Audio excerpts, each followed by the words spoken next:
Hello guys, this is Rishabh Singh here. आप सबका बहुत बहुत स्वागत है एक बार फिर से सिविल इंजीनियरिंग क्लासेस में। हमारा जो सब्जेक्ट अभी चल रहा है उसका नाम है रेनफोर्स सीमेंट कंक्रीट, जिसको हम आरसीसी भी कहते हैं। एक क्लास इसमें हो चुकी है, इंट्रोडक्शन पार्ट चल रहा है जिसमें हम आईएस कोड प्रोविजंस देख रहे हैं, बेसिक टर्म्स देख रहे हैं क्या इन्वॉल्व हैं आरसीसी में, जो हमें आगे डिजाइनिंग में यूज होंगे। तो उसका ये सेकेंड पार्ट है। बहुत ही इंपॉर्टेंट ये लेक्चर दोनों रहेंगे आपके लिए, आपके एग्जाम के पॉइंट ऑफ व्यू से। बहुत ही ज़्यादा क्वेश्चन इससे डायरेक्ट आते हैं, तो इसमें जो वैल्यूज आपको डायरेक्ट बताई जा रही हैं उनको आपको अच्छे तरीके से याद रखना है। ना समझ में आए तो एक बार, दो बार, तीन बार, जितने बार आपको लगे वीडियो, ये दोनों आप खास कर देखेंगे, ठीक है। इसमें से डायरेक्ट क्वेश्चंस आते हैं, ऑब्जेक्टिव आप देखेंगे तो लगभग 70-80% का जो ऑब्जेक्टिव क्वेश्चन आते हैं वो लगभग यहीं से कवर हो जाएंगे। बाकी बहुत प्रेशर लेने की जरूरत नहीं है। हम जब आगे डिजाइनिंग प्रोसेस करेंगे, आप जब डिजाइन के क्वेश्चन करेंगे तो आपको इसमें से कई वैल्यूज अपने आप भी याद हो जाएंगे, ठीक है। तो हमारा जो लास्ट टॉपिक फर्स्ट लेक्चर में था वो यूनिट वेट ऑफ कंक्रीट था। इसमें से थोड़ा सा और आगे देखते हैं क्या ये कहता है। यूनिट वेट जो हमने पढ़ा था, यूनिट वेट क्या होता है कि किसी भी मटेरियल का वेट पर यूनिट वॉल्यूम। अगर कोई एक यूनिट वॉल्यूम हम लें, जैसे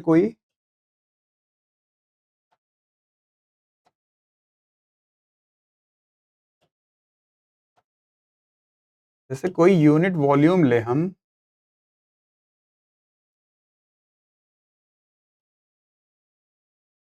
ये समझ लीजिए कि इसकी जो डायमेंशन सब 111 है, मीटर, जो भी आप लेना चाहें। तो इसमें किसी मटेरियल को अगर फिल किया जाए तो उसका कितना वेट एक मीटर क्यूब वॉल्यूम में आएगा, वही उसका यूनिट वेट हुआ। ऐसे ही डेंसिटी भी कुछ इसी तरह की सिमिलर प्रॉपर्टी है। बेसिक डिफरेंस क्या है यूनिट वेट और डेंसिटी में, कि जब भी हम डेंसिटी की बात करते हैं तो वो होता है मास अपॉन वॉल्यूम। जैसे कि यहां आप देख सकते हैं कि यूनिट वेट क्या है, वेट अपॉन वॉल्यूम। वेट और मास में क्या रिलेशन है, weight is equals to mass into acceleration due to gravity, जिसको स्मॉल जी से लिखते हैं। क्या होता है स्मॉल जी? एक्सेलरेशन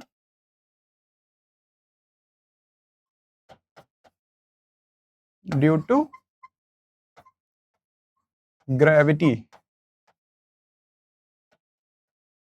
इसकी वैल्यू क्या होती है? Approximate 9.81 metre per second square. तो मास में जब हम 9.81 का मल्टीप्लाई करेंगे तो हमको क्या मिलेगा? वेट मिलेगा। जी हर प्लेनेट के लिए अलग अलग होता है। अर्थ पे भी अलग अलग जगह आप जाएंगे तो कुछ डिफर करता है, पर हम जो एक अप्रोक्सीमेट वैल्यू लेते हैं 9.81, इसलिए कहते हैं आप चंद्रमा पे जाएंगे तो आपका वेट क्या होगा? कम होगा। क्यों? वहां के जो जी है वो कम है। मतलब कहने का मतलब है कि अलग अलग प्लैनेट्स पे आपको अपना वेट जो होगा, या वेट जो होगा वो डिफर आपको महसूस होगा। वो इसी वजह से होता है। मास नहीं चेंज होता, मास कहीं भी आप रहेंगे आपका मास सेम रहेगा। तो डेंसिटी में जो टर्म यूज हो रहा है मास, और यूनिट वेट में वेट की बात हो रही है, ठीक है। इसकी यूनिट क्या है? न्यूटन पर मीटर क्यूब। न्यूटन वेट के लिए है, मीटर क्यूब वॉल्यूम। डेंसिटी की क्या यूनिट होती है? केजी पर मीटर क्यूब। केजी मतलब मास, ठीक है। इतना समझ में आया? तो जब इतना रिलेशन है यूनिट वेट और डेंसिटी के बीच में, तो यूनिट वेट को हम डेंसिटी के टर्म में भी निकाल सकते हैं। क्या करना है? रो इंटू जी। कैसे? रो क्या होता है? M by we. एम में अगर जी का मल्टीप्लीकेशन आप करेंगे तो ये डब्ल्यू बनेगा, और एम बाई वी क्या है? रो है, ठीक है। तो ये यूनिट वेट आप इस तरह भी निकाल सकते हैं, ठीक, किसी मटेरियल का। तो बात हो रही है आरसीसी की। आरसीसी के लिए आईएस कोड की टेबल हमको दी रहती है, उसमें हमको डिस्क्राइब है कि क्या हमको यूनिट वेट लेना है। बट जब आप क्वेश्चन सॉल्व करेंगे, ज़्यादातर क्वेश्चन जो आएंगे उसमें आप डायरेक्ट ये वैल्यूज याद रखेंगे। इसी पे डायरेक्ट क्वेश्चन आएंगे। जब भी आपको आरसीसी की बात होगी तो डेंसिटी आप क्या लेंगे आरसीसी की? 25 किलो न्यूटन पर मीटर क्यूब, ठीक है। और पीसीसी की बात हो, प्लेन सीमेंट कंक्रीट की, तो 24 किलो न्यूटन पर मीटर क्यूब। और प्री स्ट्रेस कंक्रीट होता है जो हम लास्ट में पढ़ेंगे आरसीसी में, उसमें जब बात होगी डेंसिटी की, यूनिट वेट की, तो वो भी कितना लेंगे? 24 किलो न्यूटन पर मीटर क्यूब। ये वैल्यूज आपको याद रखनी। डायरेक्ट टेबल देखना चाहें तो, टेबल अगर देखना चाहें आप, तो टेबल कुछ इस तरह है जो आईएस कोड द्वारा दिया गया है। ये खाली आप देख लीजिए, इसमें कुछ याद नहीं करना है इसमें, खासकर इस टेबल में। आरसीसी की बात करें हम अगर, तो परसेंटेज ऑफ स्टील पे डिपेंड करता है डेंसिटी। क्या कह रहा है, अगर 1% स्टील रेनफोर्समेंट प्रेजेंट है स्ट्रक्चर में, हमारे आरसीसी स्ट्रक्चर में, तो डेंसिटी कितनी लेंगे, 22.75 टू 24.20 किलो न्यूटन पर मीटर क्यूब। अगर केजी में बात करेंगे तो 2310 टू 2470 केजी पर मीटर क्यूब। ऐसे ही 2% स्टील के लिए है, 5% के लिए है। ये टेबल खावा ऐसे देख लीजिए, आपको याद जो वैल्यू रखनी है वो आरसीसी के लिए यूनिट वेट लेना है। आरसीसी के लिए 25 किलो न्यूटन पर मीटर क्यूब और पीसीसी के लिए 24 किलो न्यूटन पर मीटर क्यूब और प्री स्ट्रेस के लिए 24 किलो न्यूटन पर मीटर क्यूब। ठीक, समझ में आया इतना? आगे बढ़ते हैं। अगला जो टर्म है जिसको कहते हैं हम श्रिंकेज। श्रिंकेज मतलब कोई चीज श्रिंक कर रही है, सिकुड़ रही है। तो जब हम आरसीसी में पढ़ रहे हैं श्रिंकेज, तो अगर कोई आरसीसी का मेंबर है हमारा, वो श्रिंक कर रहा है, हमने चाहा तो है नहीं कि वो श्रिंक कर जाए, हमने उसका एक डायमेंशन दिया है, वो अपने डायमेंशन से क्या हो जा रहा है, श्रिंक हो जा रहा है। जब श्रिंक हो रहा है उसकी वजह से क्या आपको दिख रहा है, स्ट्रेन पैदा हो रहा है। स्ट्रेन मतलब क्या होता है, change in length upon original length. तो क्या जो उसकी ओरिजिनल लेंथ थी श्रिंकेज, उसमें कुछ चेंज आ रहा है ना, श्रिंकेज की वजह से क्या होगी, ओरिजिनल लेंथ श्रिंक कर रही है, छोटी हो रही है। तो जब छोटी होगी, कोई मेंबर है वो अगर श्रिंक कर जाए, कुछ वो श्रिंक कर जाए, कितना, डेल एल मान लीजिए, और ओरिजिनल लेंथ क्या थी इसकी, एल थी, तो स्ट्रेन क्या हो जाएगा, स्ट्रेन ड्यू टू श्रिंकेज कितना हो जाएगा, डेल एल बाई एल। तो मतलब क्या है, श्रिंकेज के वजह से भी एक श्रिंकेज स्ट्रेन पैदा होगा मेंबर में। तो हम श्रिंकेज को भी देखेंगे जब हम डिजाइन करेंगे। आईएस कोड श्रिंकेज के बारे में क्या कहता है, total shrinkage of concrete depends upon the constituents of concrete, size of the member and environmental condition. इन चीजों पे श्रिंकेज डिपेंड करता है, किस पे, कितना कंक्रीट यूज हुआ है, साइज क्या है मेंबर की, और जो एनवायरमेंटल कंडीशंस है। टेम्परेचर का बहुत ही बड़ा इंपैक्ट होता है श्रिंकेज पे। जैसे आपने सुना होगा जो रेल्स होती हैं, रेल्स जिसको पटरियां बोलते हैं हम, जिसपे ट्रेन चलती है हमारी, उनके बीच में जब दो रेल्स को जोड़ना हो, उनको रेल्स कहा जाता है। जब हम रेलवे पढ़ेंगे तो देखेंगे कि जो पटरियां होती हैं वाकई में उनको रेल्स कहा जाता है। तो रेल्स के बीच में एक एक्सपेंशन ज्वाइंट दिया रहता है, एकदम सटा कर नहीं बनाया जाता है, रेल्स को एकदम चिपका कर नहीं बनाया जाता है। क्यों नहीं बनाया जाता है, क्योंकि टेम्परेचर का इफेक्ट पड़ता है। गर्मियों में क्या होता है, ये एक्सपेंड करती हैं, ये एक्सपेंड करती हैं। तो अगर बहुत चिपका के अगर आप बना दिए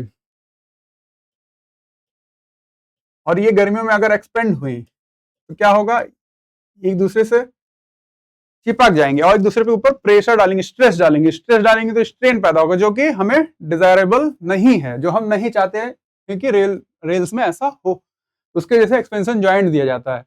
और ठंडियों में ये क्या करती हैं, श्रिंक भी कर जाती हैं, तो एक्सपेंशन ज्वाइंट थोड़ा सा बड़ा हो जाता है। वो कंप्यूट करते हैं कितना देना चाहिए, वो रेलवे की बात है।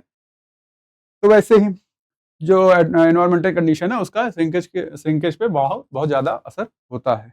आगे क्या है, for a given humidity and temperature the total shrinkage of concrete is most influenced by the total amount of water present in the concrete.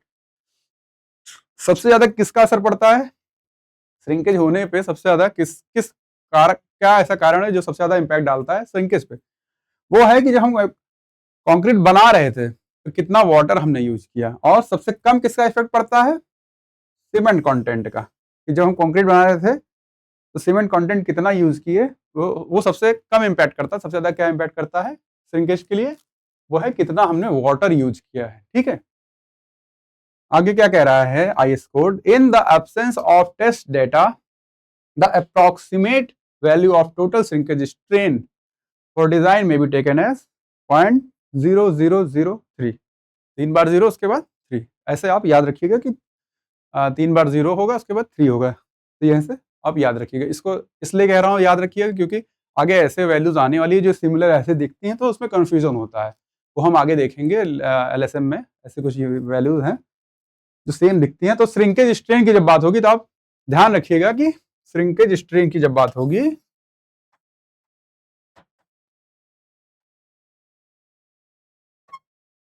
अगर कोई डेटा नहीं दिया है, इन द एब्सेंस ऑफ डेटा, क्या आप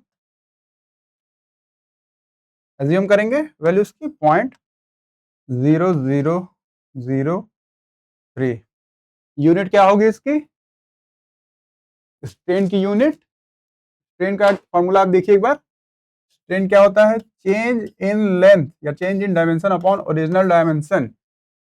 इसकी यूनिट भी मान लीजिए मीटर है, तो इसकी यूनिट भी क्या है, मीटर है। मीटर से मीटर कैंसिल आउट। स्ट्रेन की कोई यूनिट नहीं होती है, ठीक। तो ये ध्यान रखिएगा। अगर श्रिंकेज स्ट्रेन की बात करें और कोई डेटा अगर न्यूमेरिकल प्रॉब्लम्स में आपके गिवन ना हो या फिर डायरेक्ट क्वेश्चन पूछे, तो क्या आप उसका आंसर देंगे 0.0003, 3 बार 0 3, ठीक। ठीक है, आगे बढ़ते हैं। जैसे श्रिंकेज की बात हुई, श्रिंकेज में क्या हो रहा है, मेंबर हमारा श्रिंक कर रहा है, छोटा हो रहा है। तो टेम्परेचर अगर बढ़ा या कोई भी ऐसा भी कुछ भी कारण हुआ जिसकी वजह से क्या होगा, हमारा मेंबर एक्सपेंड कर रहा है, तो उसको भी हमको देखना पड़ेगा, उसकी वजह से स्ट्रेन आएगा, क्योंकि चेंज तो लेंथ में वहां भी हो रहा है, ठीक है। बस वो एक तरह का श्रिंकेज का अपोजिट है। तो उसको जानने के लिए सबसे पहले किसी भी मटेरियल का जो थर्मल एक्सपेंशन कोफिशिएंट होता है, कि अगर जो हीट पड़ रही है किसी मटेरियल पे, उसका उसके ऊपर क्या असर होगा, कितना असर होगा, कितना डिग्री सेल्सियस अगर बढ़ाए टेम्परेचर तो उसके ऊपर कितना इफेक्ट उसका पड़ता है। तो उसके लिए एक टर्म यूज होता है, थर्मल एक्सपेंशन कोफिशिएंट। अब हम बात कर रहे हैं कंक्रीट और रेनफोर्समेंट की, तो हम कंक्रीट के बारे में अगर जानना चाहें, तो जब हम अलग अलग तरह के एग्रीगेट्स यूज करते हैं, जो उनका कोफिशिएंट ऑफ थर्मल एक्सपेंशन क्या होता है वो हमें जानना पड़ेगा। जैसे क्वार्टजाइट अगर एग्रीगेट की तरह यूज कर रहे हैं, एग्रीगेट की जगह एग्रीगेट जो यूज कर रहे हैं उसमें अगर हम क्वार्टजाइट यूज कर रहे हैं, तो उसका कोफिशिएंट क्या है, 1.2 टू 1.3 10⁻⁵। सबके लिए 10⁻⁵ है, बस ये वैल्यू आपको देखनी है। सैंडस्टोन की क्या है, 0.9 टू 1.2, ग्रेनाइट की ऐसे 0.7 टू 0.95, बसाल्ट की 0.8 टू 0.95, और लाइमस्टोन की 0.6 टू 0.9 इंटू 10⁻⁵। ठीक है, तो आप देखेंगे तो लगभग जो वेरिएशन हो रहा है वो 0.9 से 1.3 के बीच में ही हो रहा है, ठीक। लगभग सबका 0.9 से 1.3 के बीच में ही है, इंटू 10⁻⁵। थर्मल क्या है, coefficient of thermal expansion for concrete, ठीक है। अब बात आती है रेनफोर्समेंट की। हम रेनफोर्समेंट में स्टील यूज कर रहे थे, क्यों कर रहे थे, सबसे बड़ा कारण जो है स्टील यूज करने का, और भी कई मटेरियल्स होते हैं जिनका जो टेंसाइल स्ट्रेंथ होती है बहुत अच्छी होती है, लेकिन स्टील को यूज करने का कारण ये है कि उसका जो कोफिशिएंट ऑफ थर्मल एक्सपेंशन होता है वो कंक्रीट के लगभग सिमिलर होता है, समान होता है। मतलब अगर टेम्परेचर घटा, जितना कंक्रीट के ऊपर असर पड़ेगा उतना ही स्टील के ऊपर भी असर पड़ेगा, और टेम्परेचर बढ़ा तो जितना एक्सपेंड कंक्रीट करेगा उतना ही एक्सपेंड हमारा स्टील करेगा। स्टील का थर्मल एक्सपेंशन कोफिशिएंट जो होता है वो 12 इंटू 10⁻⁶ या फिर 1.2 इंटू 10⁻⁵ पर डिग्री सेल्सियस, ठीक। इसकी जो यूनिट लिखी जाती है वो देखा जाता है वो पर डिग्री सेल्सियस। हर डिग्री सेल्सियस पे कितना चेंज हो रहा है, घट रहा है, बढ़ रहा है डिग्री सेल्सियस, तो कितना है उसके ऊपर कंक्रीट के रेनफोर्समेंट के ऊपर हमारे असर पड़ रहा है, ठीक। आगे बढ़ते हैं।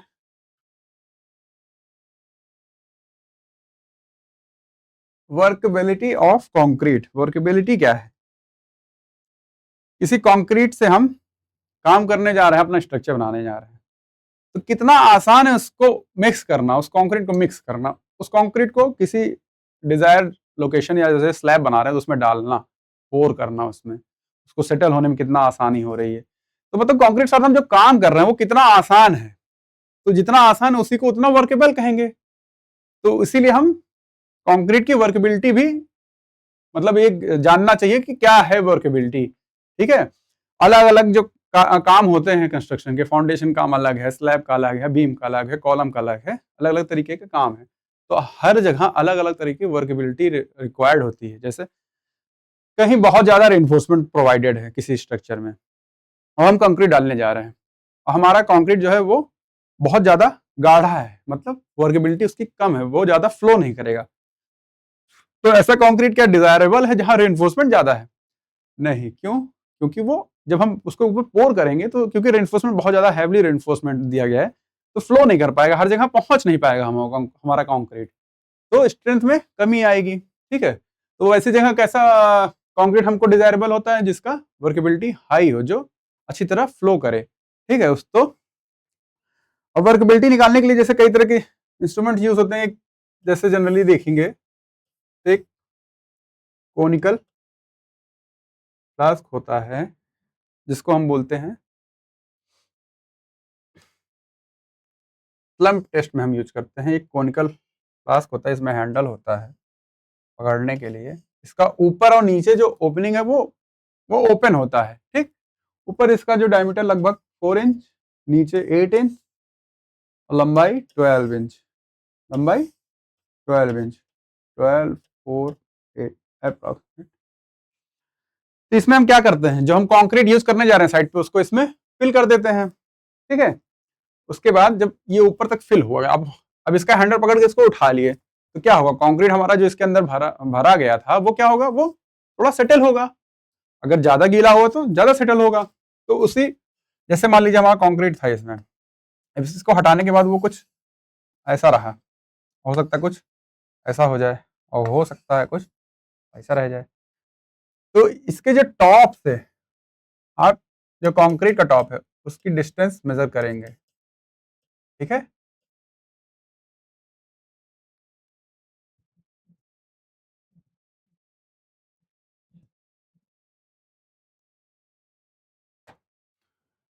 इसके टॉप से कंक्रीट का जो टॉप है उसकी डिस्टेंस को मेजर करेंगे,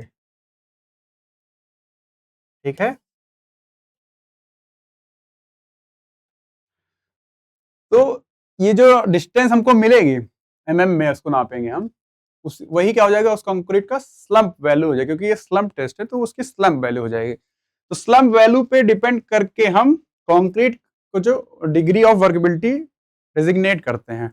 आईएस कोड क्या कहता है कि लो वर्केबल, अगर लो डिग्री ऑफ वर्केबिलिटी है कंक्रीट की तो उसका स्लम्प वैल्यू क्या होगी, 25 से 75 के बीच में एमएम में, ठीक। अगर मीडियम है, मीडियम डिग्री ऑफ वर्केबिलिटी है कंक्रीट की तो स्लम्प डिफर करेगा 50 टू 100 mm के बीच में, ठीक। और अगर हाई डिग्री ऑफ वर्केबिलिटी है कंक्रीट की तो उसकी जो स्लम्प वैल्यू होगी वो 100 टू 150 mm के बीच में डिफर करेगी, ठीक। इसमें और डिटेल में आगे पढ़ेंगे, ये वैल्यूज आपको तीनों याद रहनी चाहिए, ठीक। तो समझ में आया वर्केबिलिटी क्या है कंक्रीट की, कितना आसानी से कोई कंक्रीट के साथ हम काम कर पा रहे हैं।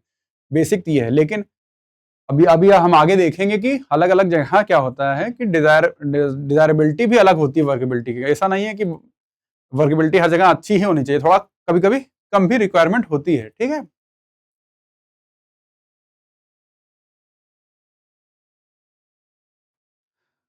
अगला जो टॉपिक है हमारा एक्सपोजर कंडीशंस। एक्सपोजर कंडीशन भी बहुत ही ज्यादा इम्पैक्ट डालती है कंक्रीट की लाइफ पे। कैसा कंक्रीट, कैसा ग्रेड हमको यूज करना है, क्या क्या प्रिकॉशंस हमको लेने हैं। आईएस कोड ने जो हमारा एक्सपोजर कंडीशन है उनको फाइव पार्ट्स में डिवाइड किया है। क्या क्या है वो 5 पार्ट्स, आपको याद रहना चाहिए। Mild, moderate, severe, very severe और extreme. Mild, moderate, severe, very severe और एक्सट्रीम, ये आपको याद रहना चाहिए, ठीक। माइल्ड कंडीशन में क्या आईएस कोड एक्सपोजर कंडीशन बता रहा है कि क्या कैसा एक्सपोजर कंडीशन होगा, तो उसको हम माइल्ड कहेंगे। कहता है हमारा आईएस कोड कि concrete surfaces protected against weather and aggressive condition except those situated in coastal area. ऐसे हमारे स्ट्रक्चर जो वेदर और एक्सेसिव कंडीशन से क्या है, प्रोटेक्टेड हैं, ठीक है। ऐसे ऐसे स्ट्रक्चर जो प्रोटेक्टेड है किससे, वेदर से, मतलब उन पर डायरेक्ट बारिश नहीं हो रही है, या फिर कोई मतलब कोई ऐसा केमिकल या फिर कोई ऐसी सॉइल में नहीं है जहाँ पे कोई केमिकल्स हैं, या फिर मतलब वो एक तरह से प्रोटेक्टेड हैं, वो उन पे डायरेक्ट वेदर या डायरेक्ट रेन नहीं पड़ रही है। तो ऐसे कंडीशंस को हम क्या कहते हैं, माइल्ड कंडीशन। मॉडरेट में क्या आता है, concrete surfaces sheltered from severe rain और फ्रीजिंग वाइल वेट, ठीक है। कंक्रीट सरफेस क्या है, शेल्टर्ड है सीवियर रेन से और फ्रीजिंग से। और क्या कह रहा है, concrete expose to condensation and rain. Rain और कंडेंसेशन को के मतलब उस पर पड़ रही है बट सीवियर रेन नहीं पड़ रही है, ठीक है। कंक्रीट इन कॉन्टैक्ट और buried under non aggressive soil. Concrete buried मतलब जो हमारा फाउंडेशन होगा वो क्या होगा, बरीड होगा, या फिर उसका कभी कभी स्ट्रक्चर भी बरीड रहता है, जैसे अंडरग्राउंड बनाते हैं। तो उसमें क्या है कि जो जिस सॉइल में या जिस वाटर में वो बरीड है वो एक्सेसिव नहीं है, ठीक। Concrete surfaces sheltered from saturated salt air, ठीक, समझ में आ गया होगा। मॉडरेट कंडीशन वैसा कहेंगे। सीवियर में क्या है, concrete surfaces expose to severe rain में जो एक्सपोज हो, अल्टरनेट वेटिंग और ड्राइंग हो रही हो, और ओकेजनल फ्रीजिंग हो रही हो वाइल वेट, और सीवियर कंडेंसेशन भी हो रहा हो। Concrete completely immersed in sea water, अगर सी वाटर में कंप्लीटली इमर्स्ड है तो वैसे कंडीशन को भी सीवियर कहेंगे। Concrete expose to coastal environment, तो वैसे कंडीशन को भी सीवियर कहेंगे। वेरी सीवियर क्या है, concrete surface expose to sea water spray, ठीक है, अगर सी वाटर में इमर्स्ड है तो उसको सीवियर कहे, लेकिन स्प्रे हो रहा तो वेरी सीवियर। स्प्रे की वजह से क्या होता है, जल्दी जल्दी वेट होगा, जल्दी ड्राई होगा, ऐसे जो कंडीशन होती हैं जल्दी वेट ड्राई, तो वो ज्यादा वो वेरी सीवियर, वो मतलब वेरी सीवियर में रखा गया। आप इसको ध्यान रखिएगा, ठीक, अगर इमर्स्ड है सी वाटर में तो उसको सीवियर में रखा गया है। और कोरोसिव फ्यूम्स और severe freezing condition while wet concrete in contact with buried under aggressive soil subsoil ground water. Very severe में क्या है कि कंक्रीट जिस सॉइल या वाटर में बरीड है वो एग्रेसिव सॉइल या वाटर है, ठीक है। एक्सट्रीम कंडीशन क्या है, surface of member surface of member in tidal zone, member in direct contact with liquid soil aggressive chemicals, ठीक, ऐसी सॉइल जिसमें केमिकल्स भी या वाटर जिसमें केमिकल्स भी मौजूद हैं, उसमें अगर हमारा स्ट्रक्चर है तो उसको क्या किस कंडीशन में रखा गया है, एक्सट्रीम कंडीशन में, ठीक है। अभी आप फिलहाल ये याद रखिएगा, इसका कंडीशन भी याद रखिएगा, डायरेक्ट क्वेश्चंस आते हैं इस पे, ठीक है। तो क्या क्या क्या कैटेगरी है, mild, moderate, severe, very severe, extreme, ठीक। कौन सा ग्रेड किस कंडीशन में यूज करना चाहिए, मिनिमम ग्रेड जो हमने बात की थी कि मिनिमम ग्रेड जो आरसीसी में यूज होगा वो क्या होगा, M20, ठीक। तो अगर माइल्ड कंडीशन है तो आप उसमें M20 यूज करेंगे। उसके बाद जैसे ही मॉडरेट में आएंगे तो M25, सीवियर में आएंगे तो M30, वेरी सीवियर में 35, एक्सट्रीम में 40। आरसीसी की बात कर रहे हैं हम, प्लेन कंक्रीट की बात नहीं कर रहे हैं, आरसीसी की बात कर रहे हैं। तो माइल्ड के लिए M20, मॉडरेट के लिए M25, ऐसे ही बढ़ाते जाएंगे, mild, moderate, severe, very severe, extreme के लिए M20, 25, 35, 40, ऐसे बढ़ाते जाएंगे, ठीक। बात करें फ्री वाटर सीमेंट रेशियो की, मैक्सिमम कितना फ्री वाटर सीमेंट रेशियो हो सकता है, तो माइल्ड के लिए 0.55, 0.50, 0.45, 0.45, 0.40, ये भी आपको याद रहना चाहिए, ठीक। सीमेंट कंटेंट भी ये देख सकते हैं, माइल्ड मॉडरेट के लिए 300 kg पर मीटर क्यूब, फिर सीवियर के लिए 320, वेरी सीवियर के लिए 340 और एक्सट्रीम के लिए 360, ठीक है। तो ये चीजें आपको डायरेक्ट याद रखनी है, जो भी समझाने के जहां पे होगा वहां, और आपको अच्छे तरीके से समझाया जाएगा, ठीक है। डायरेक्ट याद करने वाली चीजें हैं। बैचिंग, हमने शुरुआत में पढ़ा था कि हम कंक्रीट जो बना रहे हैं वो अलग अलग तरीके के इंग्रेडिएंट्स को मिक्स करके बना रहे हैं, तो उसी मिक्सिंग को, उसी को क्या कहा जाता है, बैचिंग कहा जाता है। उसमें आईएस कोड बता रहा है कि जब हम जो मटेरियल ले रहे हैं उसमें क्या क्या लिए, सीमेंट लिए, एग्रीगेट लिए, वाटर लिए, हाँ, cement, aggregate, fine aggregate, water बताया गया था। कहीं कहीं कुछ कुछ हम क्या यूज करते हैं, एडमिक्सचर्स भी यूज करते हैं, जो हमारा कंक्रीट है उसकी प्रॉपर्टीज को एनहांस करने के लिए। जैसे हमको कहीं कहीं सेटिंग टाइम को घटाना बढ़ाना होता है, उस तरह का एडमिक्सचर यूज कर लेते हैं। वर्केबिलिटी घटानी बढ़ानी हो तो अलग अलग तरीके एडमिक्सचर होते हैं, प्लास्टिसाइजर्स होते हैं, सब यूज किए जाते हैं, सुपर प्लास्टिसाइजर्स होते हैं। तो जब हम सीमेंट की बात करें तो उसमें अगर जब हम बैचिंग कर रहे हैं तो उसमें एरर जो परमिसिबल एरर हो कितना है, +-2%। The accuracy of measuring equipment shall be within 2% ± of the quantity of cement, ठीक। सीमेंट के लिए +-2%, बाकी जो क्वांटिटीज हैं इंग्रेडिएंट्स है उनके लिए कितना, +-3%। क्वेश्चन आएगा, आप सीमेंट का याद रखिए कि उसके लिए एक अलग वैल्यू है +-2%, बाकी कोई भी इंग्रेडिएंट की बात हो तो +-3%। एरर, ये क्वेश्चन इस पे डायरेक्ट आते हैं, ठीक है।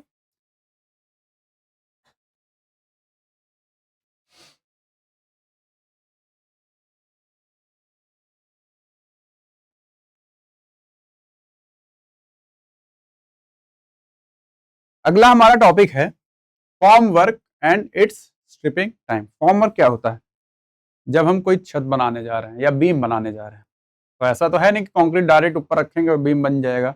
उसके लिए हम क्या बनाते हैं, एक टेम्पररी स्ट्रक्चर बनाते हैं जिसमें हम कंक्रीट को डालते हैं, फिर उसको सपोर्ट उसको रखता है। जब वो उसकी स्ट्रेंथ अपने आ जाती है तो उसको हम हटा देते हैं। उसी को क्या कहते हैं, फॉर्म वर्क कहते हैं। और स्ट्रिपिंग टाइम क्या है कि जब हम उसको हटाने वाले हैं, उसी को स्ट्रिपिंग टाइम। तो इसका भी एक रूल है जो IS कोड द्वारा बताया गया है कि कितने दिन तक मिनिमम फॉर्म वर्क रहना चाहिए, कब उसको हटाना चाहिए। जैसे कोई बीम है, हमने एक साँचा ये बनाया प्लाई से, मान लीजिए ये तो मान लीजिए प्लाई थी, इसको जोड़ के हमने बनाया बीम के लिए जितना डिजाइन, इसमें कंक्रीट भरा, रेनफोर्समेंट भरा, स्टीरअप्स इसके हैं, इसमें कंक्रीट फिल कर दिया। तो लेकिन नीचे से भी इसको जो सपोर्ट देना पड़ता है उसको क्या बोलते हैं, प्रॉप। क्या, प्रॉप, ठीक है, इसको बोलते हैं प्रॉप। और जो ये बनाया हमने, ये इसको बोलते हैं फॉर्मवर्क इसका, ठीक है। तो दोनों का अलग अलग वो होता है, क्राइटेरिया होता है हटाने का। IS कोड क्या कहता है, form shall not be release until the concrete has achieved a strength of at least twice the stress to which the concrete may be subjected at the time of removal of formwork. जब हम formwork हटाएंगे उस समय जो उस concrete के ऊपर stress आना चाहिए, कम से कम उसकी दोगुनी स्ट्रेंथ वैल्यू कंक्रीट के अंदर आ जानी चाहिए, तब हम फॉर्मवर्क हटा सकते हैं, ठीक। The strength referred to shall be that of concrete using the same cement aggregate and admixture, if any, with the same proportion and cured under condition of temperature and moisture similar to those existing on the work। मतलब जो grade कहा गया था वो हमने use किया हो, जो कंडीशन बताई गई थी वो हो, जिस तरह क्योरिंग का बताया गया हो उस तरह क्योरिंग हुई हो, तब हम ऐसा कर सकते हैं, ठीक।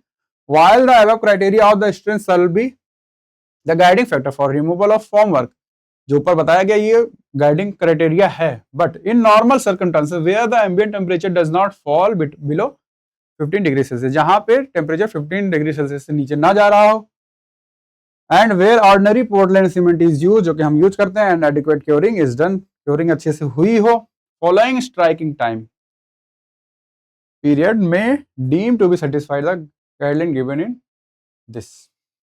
इसमें देखते हैं क्या कह रहा है ये। अगर बात करें वर्टिकल फॉर्म वर्क की, तो कॉलम, वॉल, बीम्स, अगर कोई बीम है मान लीजिए, तो इसके फॉर्म वर्क में दो पार्ट है ना, एक वर्टिकल है और एक हॉरिजॉन्टल है। तो बात कह रहा है कि जो वर्टिकल पार्ट है इसका, वर्टिकल फॉर्म वर्क है, उसको हम कब तक हटा सकते हैं, 16 से 24 घंटे में हटा सकते हैं, ठीक। फॉर्म वर्क की बात कर रहा हूं, वो भी वर्टिकल, हॉरिजॉन्टल की नहीं। Soffit formwork to slab, soffit ये जो हॉरिजॉन्टल जैसे स्लैब है मान लीजिए, ये जो इसका नीचे वाला पार्ट है, ये इतना, इसी को सॉफिट बोलते हैं। ये वर्टिकल पार्ट हो गया, ये सॉफिट हो गया। तो कह रहा है कि सॉफिट फॉर्मर टू स्लैब कितने दिन में हटा सकते हैं, 3 दिन में, but props to be fix immediately after removal of former, जैसे ही फॉर्मर हटाएंगे हमको प्रॉप्स तुरंत ही लगाना पड़ेगा, सपोर्ट प्रॉप्स का देना पड़ेगा, ठीक। Soffit formwork to beam, beam की बात करें तो उसका सॉफिट कब से हटा सकते हैं हम, 7 डेज के बाद, बट वही है कंडीशन की props to be refix immediately after removal of formwork, ठीक। अब प्रॉप्स की बात करें, प्रॉप्स कब हटा सकते हैं, स्लैब की, ये प्रॉप्स हमने दे रखे थे, ये इसको हम कब हटा सकते हैं, स्लैब के लिए अगर स्लैब की स्पैन जो है वो 4.5 मीटर तक है तो हम 7 डेज के बाद हटा सकते हैं प्रॉप्स। अगर स्पैन उसका 4.5 मीटर से ज्यादा है तो 14 डेज बाद ही उसके प्रॉप्स को हम हटा सकते हैं। बात करें बीम और आर्चेस की, तो उनका प्रॉप्स, उसका जो सॉफिट था बीम का, तो 7 डेज हटा सकते हैं, लेकिन जो प्रॉप की बात हुई, अगर इस बीम की स्पैन जो है वो 6 मीटर तक है तो 14 दिन, अगर 6 मीटर ज्यादा है तो 21 दिन। ये भी आपको याद रहना चाहिए, डायरेक्ट क्वेश्चन आते हैं इस पर, ठीक है।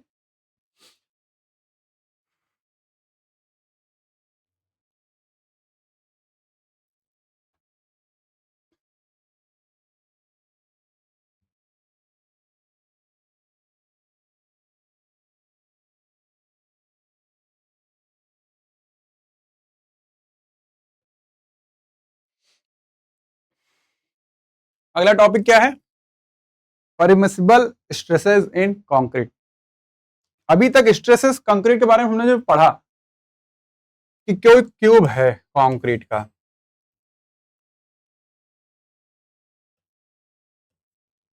उसकी कोई स्ट्रेंथ है जो कि हमको पता नहीं है। मान लीजिए तो हमने एक ग्राफ पढ़ा था टारगेटेड मीन स्ट्रेंथ का, ये इसका मीन स्ट्रेंथ था कंक्रीट का जो हमने क्यूब बनाया था। एक वैल्यू थी जिसके नीचे केवल 5% रिजल्ट जा रहे थे, उस वैल्यू को हम क्या कर रहे थे, FCK कैरेक्टरिस्टिक कंप्रेसिव स्ट्रेंथ। ठीक, तो देखिए हमने जो FCK लिया वही इस क्यूब का जो स्ट्रेंथ रहा, यहां से तो हम इतना श्योर हैं कि जो FCK है वो एक्चुअल जिसकी स्ट्रेंथ होगी उससे काफी कम है। ठीक, तो उसको हमने लिया FCK जिससे केवल 5%, अगर हम जैसे वो बात हुई थी कि 100 अगर क्यूब बनाए तो ऐसा अब सारे क्यूब्स का टेस्ट करें कंप्रेसिव स्ट्रेंथ टेस्ट सबका, तो हम एक ऐसी वैल्यू ले रहे हैं कि उसके नीचे सिर्फ 5 वैल्यू ऐसी हो जो उससे कम हो, बाकी सब उससे ज्यादा हो, तो उस स्ट्रेंथ वैल्यू को हमने क्या कह दिया था, कैरेक्टरिस्टिक कंप्रेसिव स्ट्रेंथ। ये तो हम श्योर हैं कि जो कैरेक्टरिस्टिक कंप्रेसिव स्ट्रेंथ हमने माना है उससे कहीं ज्यादा क्यूब की स्ट्रेंथ है। ठीक, हमने कम माना, उससे क्या हो जाएगा हमारा, अगर हम उस कंक्रीट से स्ट्रक्चर बनाएंगे तो सेफ हो जाएगा ना, क्योंकि जो हमने माना कि इसकी स्ट्रेंथ कैरेक्टरिस्टिक कंप्रेसिव स्ट्रेंथ है, उस पर हमने डिजाइन कर दिया, लेकिन वाकई स्ट्रेंथ इसकी कंक्रीट की जो है वो ज्यादा है। बात करते हैं IS कोड की, तो जो परमिसिबल स्ट्रेस है, अब जैसे बीम की बात करें, कॉलम की बात करें, तो इस पे जो लोड आता है कॉलम पे, अक्सर जो लोड आता है वो एक्सियल लोड है, डायरेक्ट लोड आता है। अगर कंप्रेशन आ रहा है, कंप्रेशन नहीं आता है तो डायरेक्ट आता है। लेकिन बेंडिंग पे क्या होता है, बेंडिंग पे लोड कुछ इस तरह लगा, इनका सेल्फ वेट भी होगा और लोड जो आएगा इस तरह डिस्ट्रीब्यूट होगा, तो इनकी जो क्या होता है, ये बेंड कर जाते हैं ऐसे, इतना एक्सेसिव बेंड नहीं होता, लेकिन समझने के लिए हमारे ये बेंड कर जाते हैं ऐसे। ठीक, अब बेंड की वजह से क्या हो रहा है, ऊपरी जो लेयर है इसकी ऊपर वाली, उस पर कंप्रेशन जनरेट होता है, नीचे टेंशन जनरेट होता है। ठीक, तो बेंडिंग की वजह से कंप्रेशन हो रहा है और टेंशन हो रहा है बीम में, ध्यान दे तो बेंडिंग में तो कंप्रेशन जो हो रहा है, कंप्रेशन में कंक्रीट हमारा उसको संभालेगा। टेंशन के लिए हमने क्या किया था, क्योंकि कंक्रीट टेंशन में कमजोर होता है, उतना उसका स्ट्रेंथ नहीं होती है, कैपेसिटी नहीं होती है, तो हम रेनफोर्समेंट यूज करते हैं। तो बेंडिंग की वजह से यहाँ कंप्रेशन आ रहा है, और ये क्या है, ये डायरेक्ट कंप्रेशन आ रहा है। तो वही चीज है, ये डायरेक्ट कंप्रेशन की बात हो रही है यहाँ पे, ये बेंडिंग की वजह से कंप्रेशन की बात हो रही है, कंक्रीट की बात कर रहे हैं हम यहाँ पे। ठीक है,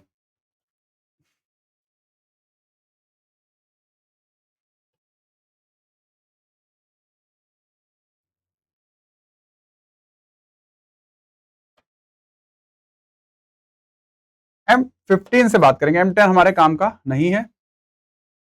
M15 की बात करें तो बेंडिंग में जो परमिसिबल स्ट्रेस है IS कोड के हिसाब से कितनी है, 5 है। डायरेक्ट बात करें तो 4 है।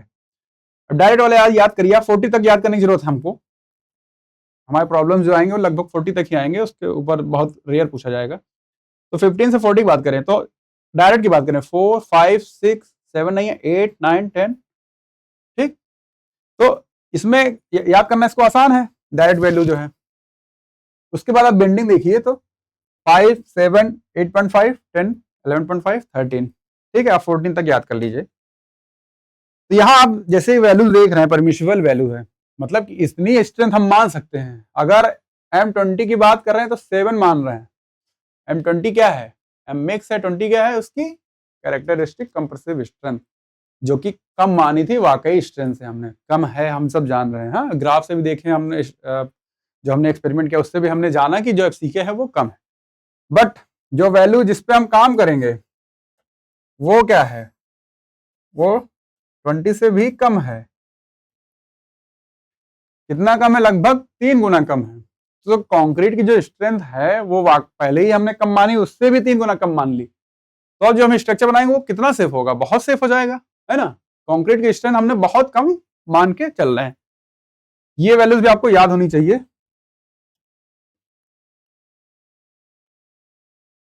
ठीक है, 15 से 40 तक अब याद कर लीजिए।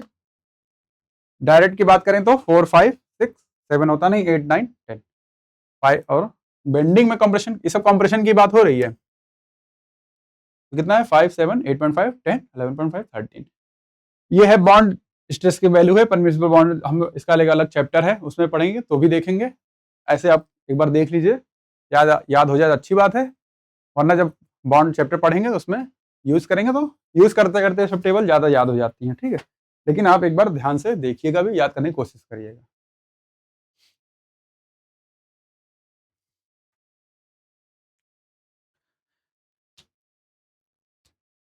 ये कर्व आपको दिख रहा है, ये है स्ट्रेस और स्ट्रेन कर्व माइल्ड स्टील के लिए। माइल्ड स्टील का कोई हमने एक सेक्शन लिया,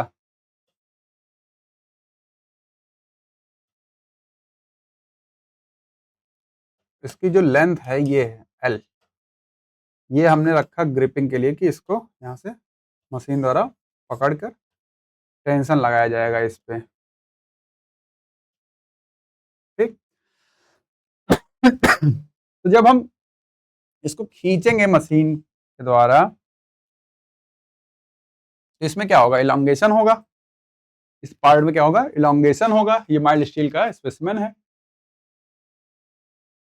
तो जब पुल कर रहे हैं तो हम क्या लगा रहे हैं, कि स्ट्रेस लगा रहे हैं। स्ट्रेस क्या होता है, फोर्स अपॉन एरिया। इसका एरिया हमें पता है, फोर्स हमें पता है, तो स्ट्रेस पता चल जाएगा। और इसको मेजर करने के लिए भी कितना इसमें इलांगेशन हो रहा है वो यहाँ पे सुविधा है। तो हम ये भी देख सकते हैं कि स्ट्रेन कितना हो रहा है, तो उसकी वजह से एक कर्व जनरेट करेंगे। माइल्ड स्टील के जब करते हैं तो कुछ ऐसा कर्व दिखता है, ठीक। यहां तक सीधा गया।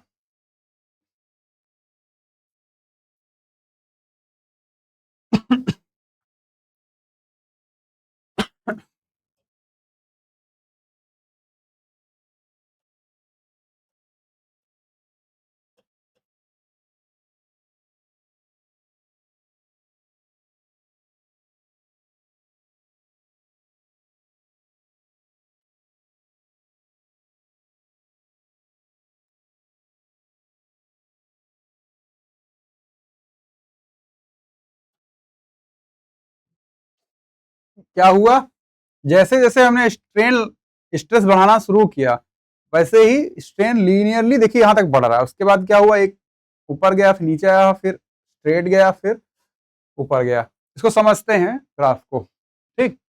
बहुत इंपॉर्टेंट ग्राफ है, क्वेश्चंस आते हैं इस पे डायरेक्ट। क्या हुआ कि पॉइंट ए तक देखें, ए पॉइंट जो है उसको हम क्या कहते हैं,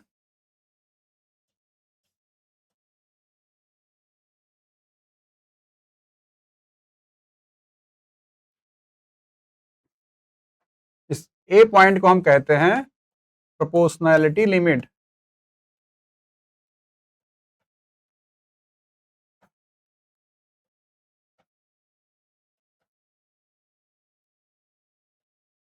मतलब इस पॉइंट पे आने के बाद प्रोपोर्शनैलिटी एंड कर जाती है, ठीक। यहां तक ए पॉइंट तक स्ट्रेस जो होगा वो डायरेक्टली प्रोपोर्शनल होगा स्ट्रेन के। जितना स्ट्रेस हम डालेंगे उतना ही स्ट्रेन प्रोपोर्शनली जनरेट होगा, ठीक। पॉइंट बी जो है इस ग्राफ पे वो क्या है, वो इलास्टिक लिमिट है।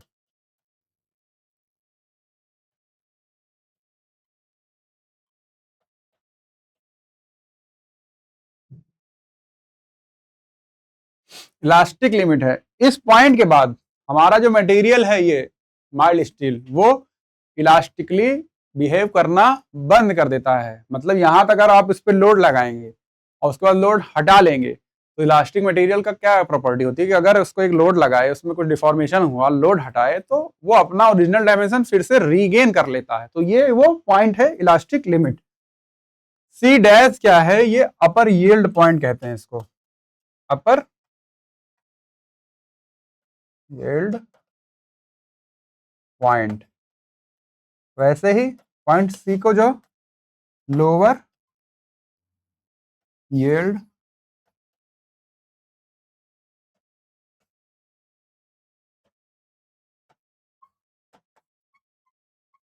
पॉइंट।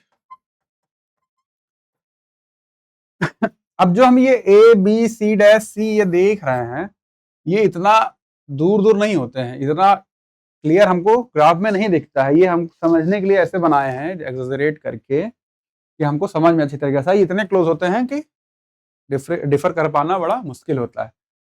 तो इसलिए हम इस सी पॉइंट के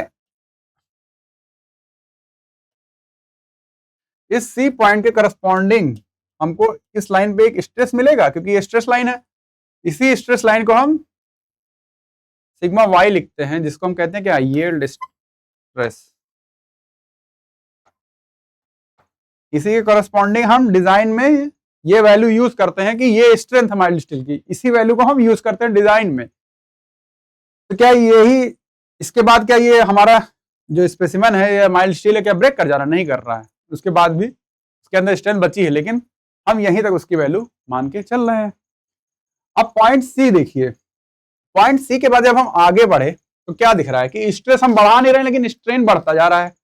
ठीक, तो इस सी डी पार्ट को हम कहते हैं यील्ड प्लेटू। यहां अपने आप यील्डिंग हो रही है।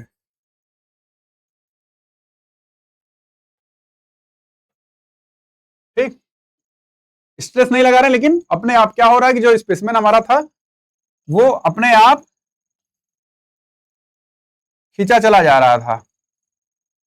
ठीक है, इसमें स्ट्रेस हम जो लगा रहे थे लगा रहे लेकिन एक वैल्यू, एक टाइम ऐसा आएगा कि स्ट्रेस उतने पे रहेगा लेकिन अपने आप इसमें स्ट्रेन जनरेट हो रहा है, स्ट्रेस लगाने की जरूरत नहीं पड़ रही है, तो वो यहाँ पे होता है। इसके बाद क्या होता है, स्ट्रेन हार्डनिंग जोन आ जाता है कि एक बार फिर से आपको स्ट्रेस लगाना पड़ता है स्ट्रेन जनरेट करने के लिए। तो इस पार्ट को हम क्या कहते हैं, डी से ई, स्ट्रेन हार्डनिंग पार्ट। ठीक,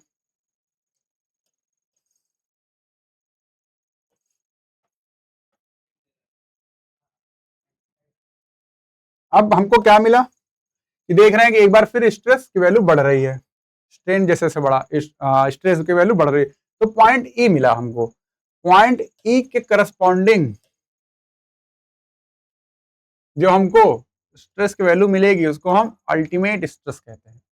क्या कहते हैं, अल्टीमेट स्ट्रेस।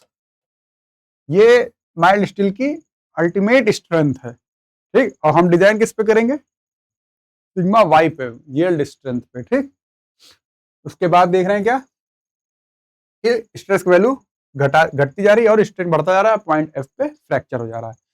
फ्रैक्चर पे भी डायरेक्ट क्वेश्चन आते हैं,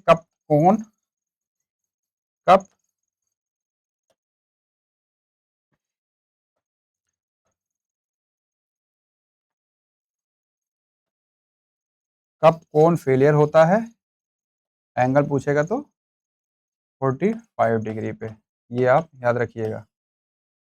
कब कोन जो हमारा माइल्ड स्टील का फेलियर होता है वो कुछ ऐसा, कब कोन बनता है, ऐसा जब फेल होता है तो ऐसा कुछ बनता है, उसको कप कोन फेलियर बोलते हैं। इसका जो एंगल होता है ये 45 डिग्री पे होता है। ठीक है, ये हो गया स्ट्रेस स्ट्रेन कर्व। ठीक, अब ये जो हमारा लीनियर पार्ट मिला था हमको, इसी का जो स्लोप होता है वही यंग्स मॉडुलस होता है, क्योंकि क्या है, ये स्ट्रेस है ये स्ट्रेन है, ये क्या होता है, स्लोप का क्या होगा, स्ट्रेस अपॉन स्ट्रेन। यहीं से हमको यंग मॉडुलस मिलता है। ठीक है, आगे बढ़े।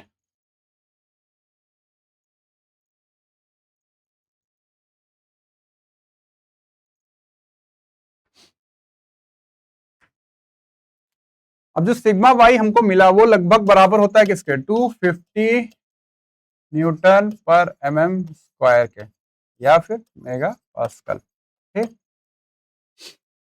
बट जैसे कंक्रीट की हम बात कर रहे थे, हमने अब सीके पहले निकाला, लेकिन परमिसिबल जो देखा कि जो परमिसिबल है स्ट्रेंथ उसकी आईएस कोड द्वारा वो 3 गुना कम है सीके से। वैसे ही स्टील की बात कर देंगे हम, तो जब माइल्ड स्टील की बात करें जो जिसकी सिग्मा वाई होता है 250, एच वाई एस डी जो होता है उसका लगभग 415 न्यूटन पर mm स्क्वायर। ठीक, इसका हमको ज्यादा यूज होगा नहीं, हमारे जो काम का है ये ज्यादातर ये दोनों माइल्ड स्टील और H Y S D, high yield strength deformed bar. ठीक, टेंशन के लिए ज्यादातर हम रेनफोर्समेंट यूज करते हैं, बट कंप्रेशन में भी यूज होता है, आगे देखेंगे उसको कैसे होता है। टेंशन की जब बात करें तो डायमीटर अगर 20 mm से कम है, इसका डायमीटर रेनफोर्समेंट का जो सरिया हम यूज करते हैं उसका कोई डायमीटर होता है ना, गोल होता है तो उसका डायमीटर होगा। अगर उसका डायमीटर 20 mm से कम है तो जो हम वैल्यू लेंगे, जो परमिसिबल स्ट्रेस दिया गया है वो कितना है, 140। अगर 20 mm से ज्यादा है तो कितना लेंगे, 1 30, वहां से आप मिलाइए, देखिए उससे कम वैल्यू लिए ना। ये सब क्यों करते हैं कि हमारा जो स्ट्रक्चर बने वो किसी भी हाल में सेफ रहे, क्योंकि ऐसे स्ट्रक्चर्स में हम हैवी स्ट्रक्चर्स होते हैं उसमें हम रिस्क नहीं ले सकते ना, काफी ज्यादा नुकसान होने के चांस होते हैं। ठीक, अब जैसे जो हमने स्टील यूज किया, कॉलम में जब यूज करेंगे तो उसमें क्या होगा, जो स्टील होती है, ये कॉलम है, मान लीजिए कॉलम है, इसमें रेनफोर्समेंट है, बट कॉलम कैसा स्ट्रक्चर मेंबर होता है, वो कंप्रेशन मेंबर होता है। इसमें स्टील जो है वो भी कंप्रेशन में ही आ रही है। ठीक, तो अगर कंप्रेशन कॉलम की बात कर रहे हैं तो कितनी वैल्यू लेंगे, 130। ऐसे ही HYSD की बात करें तो 20 mm से कम अगर है टेंशन में तो 230, ज़्यादा है तो भी 230, इस पर डायमेट्रिक इफेक्ट नहीं पड़ रहा है। कंप्रेशन की बात करें तो 190। आगे क्या कह रहा है, कंप्रेशन इन बार, बार में कंप्रेशन हो रहा है इन अ बीम और स्लैब, स्लैब या बीम में, when the compressive resistance of concrete is taken into account. अगर कंक्रीट की कंप्रेसिव स्ट्रेंथ को हम अकाउंट करते हुए इसका कंप्रेशन में बात करें तो ये जो लिखा है कि 1.5 टाइम्स इंटू मॉडुलर रेशियो या फिर सिग्मा SC, ये हम जब आगे न्यूमेरिकल लगाएं तो आपको ज्यादा अच्छी तरीके से समझ में आएगा, फिर मैं आपको वहां पे टेबल दिखा दूंगा ये चीज। ठीक, अब आगे क्या कह रहा है, compression in bar in a beam और slab where the compressive resistance of concrete is not taken into account. तब 20 mm से कम है तो 140, ज्यादा है तो 130, और ISD में 190 190। ठीक, जब न्यूमेरिकल लगाएंगे तो ज्यादा क्लियर हो जाएगा। एक तरीके से आप खाली ध्यान दीजिए, देखते रहिए इसको, ये टेबल हम, अगर आपको कंफ्यूजन हो रही होगी तो आगे अच्छी तरीके से जब क्वेश्चन लगाएंगे तो और अच्छी तरीके से समझा दिया जाएगा। ठीक, खासकर ये पार्ट आपको वहां ज्यादा अच्छी तरीके से समझ में आएगा। ठीक, कहने का मतलब है कि हम कंक्रीट या स्टील दोनों की जो स्ट्रेंथ मान के चल रहे हैं वो वाकई जो इसकी स्ट्रेंथ उससे काफी कम मान के चल रहे हैं, जिससे हमारा स्ट्रक्चर जब बनाए हम डिजाइन करें वो काफी सेफ रहे, सेफ्टी और इकोनॉमिकल रहे हमारा स्ट्रक्चर। दो ही मोटिव होता है सिविल इंजीनियर्स का। ठीक, कि हमारा जो स्ट्रक्चर बने वो सेफ रहे और कितना इकोनॉमिक, मतलब इकोनॉमिक कितना वो सस्ते में बन जाए, कितना कम रेट में वो बन जाए। ठीक, लेकिन सेफ्टी से कोई कॉम्प्रोमाइज नहीं करना होता है। एक टर्म है मॉडुलर रेशियो, जो कि WSM में बहुत यूज होगा। क्या है मॉडुलर रेशियो, IS कोड द्वारा जो फॉर्मूला दिया गया होगा है M = 280/3 sigma CBC। Sigma CBC क्या है, इसी को बोलते हैं सिग्मा CBC। बेंडिंग में जो कंप्रेशन, पहली बात तो स्ट्रेंथ, ये क्या है, स्ट्रेस, कितना स्ट्रेस हमारा कंक्रीट सह सकता है वही उसकी स्ट्रेंथ हो गई। कंक्रीट की बात कर रहे हैं, C कंक्रीट, जो कि बेंडिंग में है, बेंडिंग वजह से कंप्रेशन में है। तो ऐसा कंक्रीट जो बेंडिंग वजह से कंप्रेशन में, उसी को क्या कह रहे हैं, सिग्मा CBC। अगर डायरेक्ट है तो सिग्मा CC। ये कंप्रेशन कंक्रीट डायरेक्ट है इसलिए कंप्रेशन, ऐसा कंक्रीट जो कंप्रेशन में है, ऐसा कंक्रीट जो बेंडिंग वजह से कंप्रेशन में है, तो ये सिग्मा CBC है, ये सिग्मा CC। ठीक, तो मॉडुलर रेशियो क्या है, 280/3 सिग्मा CBC। ठीक, जैसे कोई ग्रेड है M20 है तो सिग्मा CBC कितना था, 7 था। M20 के लिए सिग्मा CBC 7 है। तो मान लीजिए आपसे मॉडुलर रेशियो पूछा ग्रेड M20 के लिए, क्या करेंगे, M = 280/3 इंटू 7। ठीक,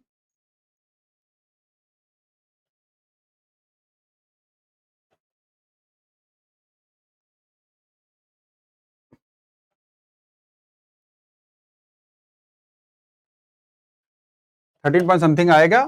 हम लोग जो डायरेक्ट वैल्यू याद करनी है वो आपको ये टेबल में दिया है कि M15 के लिए 19 13 11 9 8 7, 15 से 40 तक दिया है, ये आपको याद कर लीजिए। डायरेक्ट डायरेक्ट ये वैल्यू यूज होंगी काफी न्यूमेरिकल्स में। ठीक, मॉडुलर रेशियो एक तरह का रेशियो है, किस चीज का रेशियो है, यंग्स मॉडुलस का रेशियो। किसका, Young's modulus of steel upon Young's modulus of concrete का जो रेशियो है उसी को मॉडुलर रेशियो। ये टर्म WSM में इसलिए यूज करते हैं कि हम कंक्रीट और स्टील यूज कर रहे हैं तो दोनों को एक कोई रिलेशन है जो दोनों को रिलेट कर पाए। ठीक है, इसका काफी यूज होता है, आगे हम देखेंगे। फिलहाल आप IS कोड में जो दिया गया है वो ये वैल्यू है 280/3 सिग्मा CBC। इस पे डायरेक्ट क्वेश्चन आते हैं, इस पे डायरेक्ट क्वेश्चन आते हैं, ऑप्शन आप मिलेंगे जब पॉइंट में जो थोड़ा बहुत मैच होगा उसको आप टिक मार सकते हैं। ठीक, सिग्मा CBC आपको याद रहना चाहिए। ठीक, ये टेबल आपको कंक्रीट के लिए याद रहना चाहिए ये दोनों। और दूसरा ये भी याद रहे कि मॉडुलर रेशियो क्या है, रेशियो है यंग्स मॉडुलस का स्टील अपॉन कंक्रीट के। ठीक, आगे बढ़ते हैं। अब थोड़ा सा डिजाइनिंग के पार्ट में हम एंटर कर रहे हैं, बेसिक टर्म्स जो है उसको समझते चले, फिर आगे अच्छी तरीके से जिससे दिक्कत ना हो डिजाइनिंग करने में। ठीक, वैसे ही नॉमिनल कवर और इफेक्टिव कवर। ठीक, कोई बीम है, मान लीजिए रेक्टेंगुलर बीम है, यहाँ पर उसकी रेनफोर्समेंट दिया 3 बार इसमें नीचे टेंशन में दिए गए हैं। ठीक, इसकी कुछ विड्थ होगी जिसको हम बी से डिनोट कर रहे हैं, इसकी कुछ डेप्थ होगी जिसको हम कैपिटल डी से डिनोट कर रहे हैं। ठीक, इन रेनफोर्समेंट का एक सीजी होता है। ठीक, यहां तक कि अगर हम टॉप फाइबर से डिस्टेंस बताएं तो उसको क्या कहते हैं, डी, स्मॉल डी, इसी को हम इफेक्टिव डेप्थ भी कहते हैं। ठीक, इसी को हम इफेक्टिव डेप्थ कहते हैं। यही वो डेप्थ है जो हमारे काम की है डिजाइनिंग में। ठीक है, इसका मतलब ये नहीं कि जो बाकी नीचे कंक्रीट दिया वो बर्बाद है, उसका भी अपना यूज होता है, बट हमारे स्ट्रेंथ में जो डेप्थ हमारे काम की है वो इफेक्टिव डेप्थ है। ठीक, क्या होती है effective depth, top most fibre to CG of tension reinforcement. Tension reinforcement बहुत इंपॉर्टेंट टर्म है, टेंशन रेनफोर्समेंट बोलना, क्योंकि आप देखेंगे बीम में रेनफोर्समेंट यहाँ भी दिया रहता है, उसको कंप्रेशन रेनफोर्समेंट बोला जाता है। ठीक, तो टेंशन रेनफोर्समेंट के सीजी से टॉप मोस्ट फाइबर के डिस्टेंस को इफेक्टिव डेप्थ कहते हैं। बाकी बची जो नीचे डिस्टेंस है, नीचे वाले फाइबर से सीजी तक, उसी को हम क्या कहते हैं, इफेक्टिव कवर। इफेक्टिव कवर, इसी को कवर बोलते हैं। अब ये रेनफोर्समेंट के जो बॉटम से डिस्टेंस बची लोअर फाइबर तक, उसको हम क्या कहते हैं, नॉमिनल कवर। नॉमिनल कवर या फिर क्लियर कवर। ठीक, ये टर्म्स आपको याद रहने चाहिए। Cover, nominal cover, effective cover पे क्वेश्चंस ऑब्जेक्टिव आते हैं कभी कभी। ठीक है, तो नॉमिनल कवर क्या है, the design depth of concrete cover to all steel reinforcement. अगर मान लीजिए और भी रेनफोर्समेंट कभी दी रहती है ना, तो जो सारा रेनफोर्समेंट के बाद जो हमको कंक्रीट मिल रहा है कवर, उसी को हम नॉमिनल कवर कहते हैं, इंक्लूडिंग लिंक। अगर इसमें लिंक भी दिया रहेगा ना, मान लीजिए यहाँ पे रेनफोर्समेंट है तो लिंक भी दिया रहेगा, तो इस लिंक के बाद जो डिस्टेंस हो वो क्लियर कवर होगी। ठीक, क्लियर कवर का जो बेसिक फंडा है कि क्यों दिया जाता है, कि रेनफोर्समेंट को एटमॉस्फेयर से बचाए रखना, नहीं तो अगर ये ओपन रहेगा एटमॉस्फेयर में तो क्या होगा, कोरोजन हो जाएगा ना। कोरोजन होगा तो इसकी स्ट्रेंथ पे इफेक्ट पड़ेगा, जो हमारे लिए डिजाइनिंग के लिए अच्छा नहीं है। तो ये कवर का जो मेन ऑब्जेक्टिव है यही है कि रेनफोर्समेंट को कवर करना, उसको एनवायरमेंट से बचा के रखना। ठीक, इफेक्टिव कवर क्या है, distance between CG of tension reinforcement. अगर 3 इस तरह का दिया गया तो इसका सीजी क्या होगा, उसका सीजी ऐसा कुछ होगा, तो ये इसका इफेक्टिव डेप्थ हो जाएगा ना, ये हो जाएगा इसका इफेक्टिव डेप्थ इतना। ठीक, इसीलिए बोल रहा है कि सीजी ऑफ टेंशन रेनफोर्समेंट, जितना टेंशन रेनफोर्समेंट हो उसका सीजी से टॉप मोस्ट लेयर की जो फाइबर की डिस्टेंस होगी उसी को इफेक्टिव कवर कहते हैं। ठीक, आगे बढ़ते हैं। जैसे ये देखिए, इसमें ये जो स्ट्रेरप्स दिए गए हैं उसके बाद की जो डिस्टेंस है उसी को क्या कह रहे हैं, क्लियर कवर है या फिर नॉमिनल कवर। और जो मेन रेनफोर्समेंट हमारा टेंशन, उसके सीजी से जो नीचे की डिस्टेंस है उसको इफेक्टिव कवर कह रहे हैं। और इफेक्ट टोटल डेप्थ माने इफेक्टिव कवर जो होता है, जैसे इसमें इस एग्जांपल की बात करें कि अगर 3 रेनफोर्समेंट दी गई थी, इस तरह की रेनफोर्समेंट जिसका सीजी ये हुआ, ये इतना जो बचा डिस्टेंस, इसको हम इफेक्टिव आप कहेंगे, इफेक्टिव कवर। तो total D minus effective cover equal to effective depth. But clear cover हमारा स्टीरअप के बाद की जो डिस्टेंस है उसी को कहेंगे। ठीक, कंफ्यूज नहीं होगा उसमें। तो जो स्टीरअप के बाद की डिस्टेंस को क्लियर कवर, मेन रेनफोर्समेंट और सबसे मोस्ट डाउन फाइबर्स की जो डिस्टेंस है उसको इफेक्टिव कवर, बाकी जो distance D minus effective equal to effective depth. ठीक, क्या कह रहा, nominal cover shall not be less than the diameter of the बार।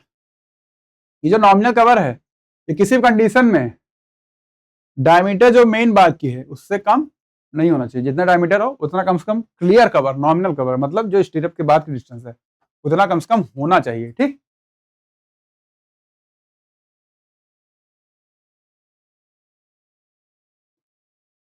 कम से कम जितना डायमीटर है मेन बार का उतना तो क्लियर कवर होना चाहिए। बट आईएस कोड क्या कहता है, एक्सपोजर कंडीशन पे डिपेंड करता है।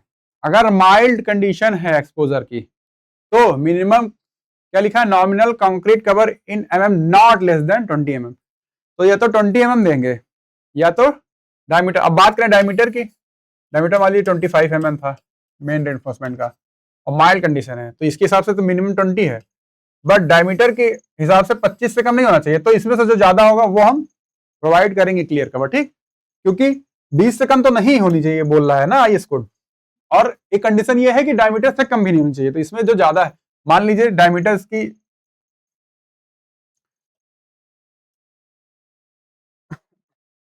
मान लीजिए डायमीटर इसका 19 mm है या फिर 16 mm मानिए।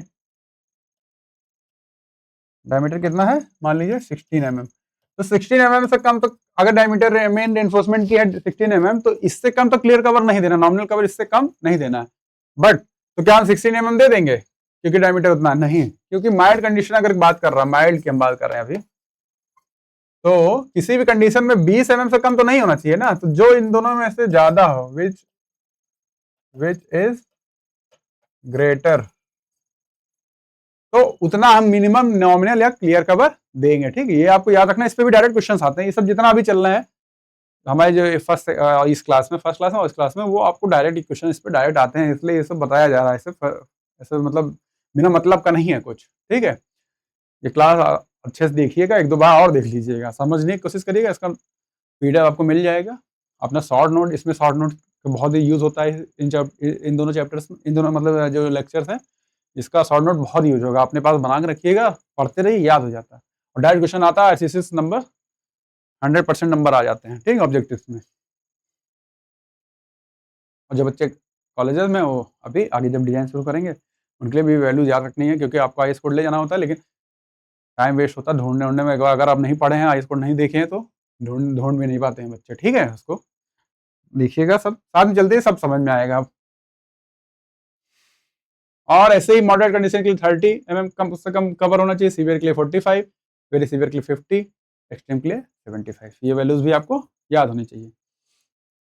क्या कह रहा है आगे नोट्स में, for main reinforcement up to 12 mm diameter bar for mild exposure the nominal cover may be reduce by 5 mm। ठीक, अगर माइल्ड एक्सपोजर की बात कर रहे हैं और रेनफोर्समेंट केवल 12 mm डायमीटर के नीचे की बात कर रहे हैं, तो उसमें जो क्लियर कवर उसको 5 mm से हम रिड्यूस कर सकते हैं। ठीक, unless specified otherwise, actual concrete cover should not deviate from required nominal cover by 10 plus 10 mm। ठीक, किसी भी कंडीशन में अगर दिया नहीं गया, स्पेसिफाई नहीं किया गया है, जितना नॉमिनल कवर होना चाहिए उससे प्लस माइनस 10 से ज़्यादा mm से ज़्यादा डिफर नहीं करना चाहिए। ठीक, for exposure condition severe, very severe, reduction of 5 mm may be made where concrete grade is M35 या फिर एबव। अगर M35 या उससे ऊपर का ग्रेड है कंक्रीट का, और सीवियर और वेरी सीवियर कंडीशन की बात कर रहा है, एक्सट्रीम की नहीं, तो वहाँ पे रिडक्शन ऑफ 5 mm जहाँ जरूरी हो, जहाँ हमको जहाँ स्पेस ना मिल रहा वहाँ पे भी कर सकते हैं। अगर उसके अलावा कोई कंडीशन है तो हम नहीं कर सकते। ठीक, उसके लिए फिर अलग तरह का डिजाइन होती है, वो देखेंगे आगे।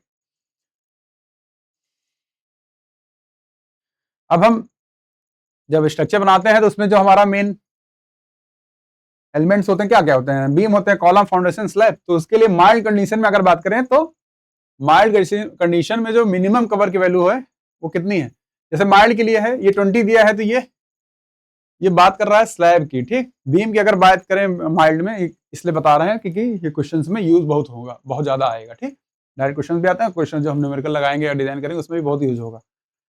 तो मिनिमम कवर जो स्लैब के लिए 20 mm, बीम के लिए 25 mm, कॉलम के लिए 40, फाउंडेशन के लिए 50 mm। डायरेक्ट ये भी आपको ये वैल्यूज भी याद रहनी चाहिए। तो बेसिक्स जो हमारा था, आईएस कोड प्रोविजन जो था, बेसिक टर्म्स जो थे, जो हमको जानने चाहिए डिजाइन बने, वो लगभग कंप्लीट हो चुका है। अब कुछ फिलॉसफी जो हमारे डिजाइनिंग प्रोसेस में यूज होती है, क्या क्या है, वर्किंग स्ट्रेस मेथड है, अल्टीमेट लोड मेथड, ये बहुत पुराना मेथड है, अभी ये ऑब्सोलीट हो चुका, यूज़ नहीं होता है। लिमिट स्टेट मेथड है, सबसे ज़्यादा अभी हम जो डिजाइनिंग करेंगे वो इससे करेंगे। जो ज़्यादातर क्वेश्चन अब अगर मतलब रिटन एग्जाम्स जिसके हैं उसमें अगर आता है क्वेश्चन तो लगभग अब लिमिट स्टेट पे ही आता है, या फिर बोलता है डिजाइन करने के लिए डायरेक्ट, तो आप लगभग लिमिट स्टेट से ही करते हैं। वर्किंग स्ट्रेस थोड़ा सा पुराना हो चुका है, डायरेक्ट क्वेश्चन नहीं आते हैं, लेकिन ऑब्जेक्टिव में अभी भी यूज होता है हम लोग का, तो हम इसको पढ़ेंगे। दो हमारे काम के हैं जो इसको हम पढ़ेंगे, वर्किंग और लिमिट। ये अभी नया मेथड है, हो सकता है आने वाले कुछ दिनों में सबसे ज़्यादा इसका यूज हो, देखते हैं क्या होता है। फिलहाल जो सबसे ज़्यादा यूज हो रहा है लिमिट स्टेट मेथड है। अल्टीमेट लोड मेथड अब यूज करना बंद हो चुका है, वर्किंग स्टेट मेथड भी अब धीरे धीरे ऑब्सोलीट हो रहा है, लेकिन हम इसको पढ़ेंगे, ठीक है।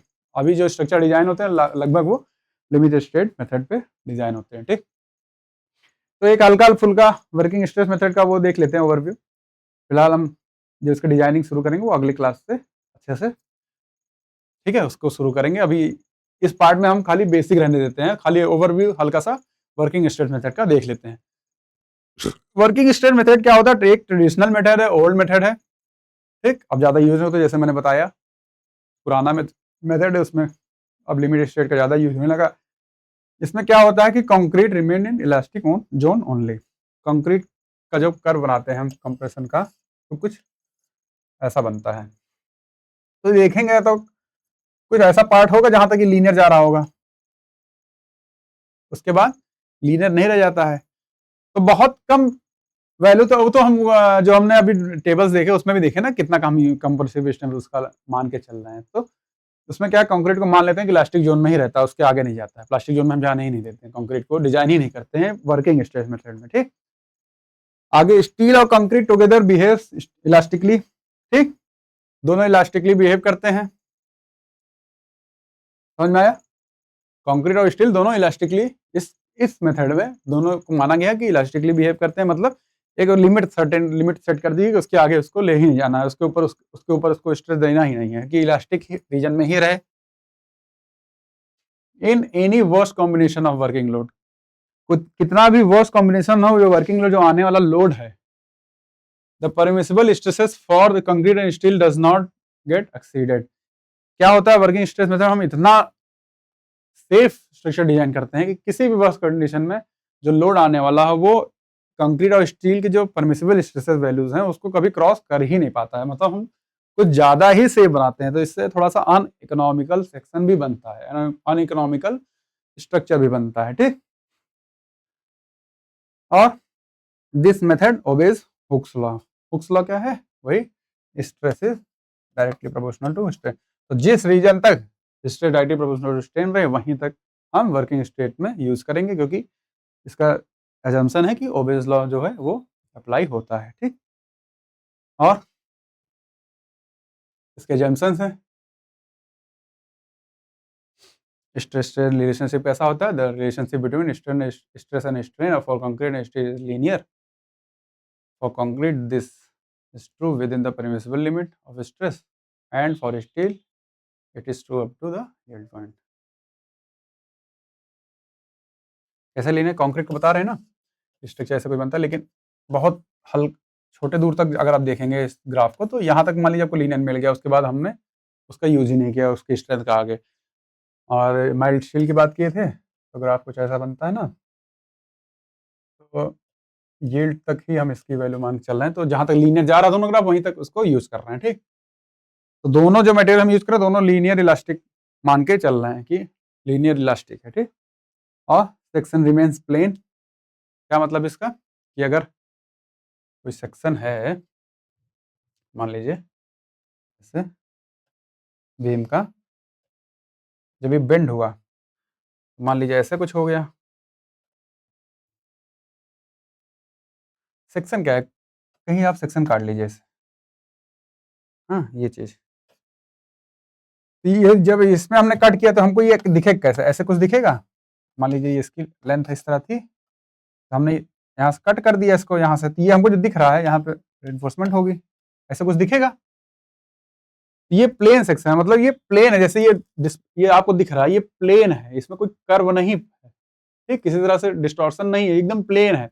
वैसे ये प्लेन था, जब डिफ्लेक्शन हुआ, ठीक है, उसके बाद भी हम जब सेक्शन इसमें कट किए, तो जब इसको हम देखें, ठीक है, तो भी ये सेक्शन हमको प्लेन दिखे, इसमें कोई डिस्टॉर्शन ना हो, कोई डिस्टॉर्शन। इसके वजह ये क्यों ऐसा एजम्पशन किया, जिससे हमको जो स्ट्रेन मिलेगा, जैसे ये बीम है, ये सेक्शन इसका मिला प्लेन मिला, इससे होगा क्या कि ऊपर के फाइबर में कंप्रेशन आ रहा था, मान लीजिए सबसे ज्यादा कंप्रेशन यहाँ पे था, सबसे ज्यादा इस पॉइंट पे, फिर धीरे धीरे जैसे बीच में आते गए, धीरे धीरे कंप्रेशन कम होता गया, कम होता गया, कम होता गया, एक पॉइंट के बाद टेंशन होना शुरू हो गया, ठीक, फाइबर्स में। तो एक लीनियर वो मिलता है, वेरिएशन मिलता है कंप्रेशन वो टॉप मोस्ट फाइबर से न्यूट्रल एक्सिस तक। ये जो एक्सिस बीच में होती है इसको न्यूट्रल एक्सिस बोलते हैं, इस पे कोई स्ट्रेस नहीं होता, ना कंप्रेशन ना टेंशन। या फिर ये भी कर सकते हैं कि ऐसा एक्सिस जहाँ से जो स्ट्रेस आ रहा है उसका नेचर चेंज होता है, क्योंकि ऊपर से कंप्रेशन आ रहा है, नीचे टेंशन होना शुरू हो गया, ये टेंशन हो गया, ये कंप्रेशन हो गया, ठीक है। तो ये हुआ कि section that are plane before bending remains plane after bending, it implies that the strain distribution across the depth of the section is linear. Modular ratio भी, मॉडुलर रेशियो समझ लिए हम, the ratio of modulus of elasticity of steel of concrete known as the modular ratio is considered in the analysis of transform one material into another simplified analysis. क्या मतलब है इसका? Modular ratio का use डब्ल्यूएसएम में होता है, बताया हमने कैसे होता है, वो एक बार देख लेते हैं,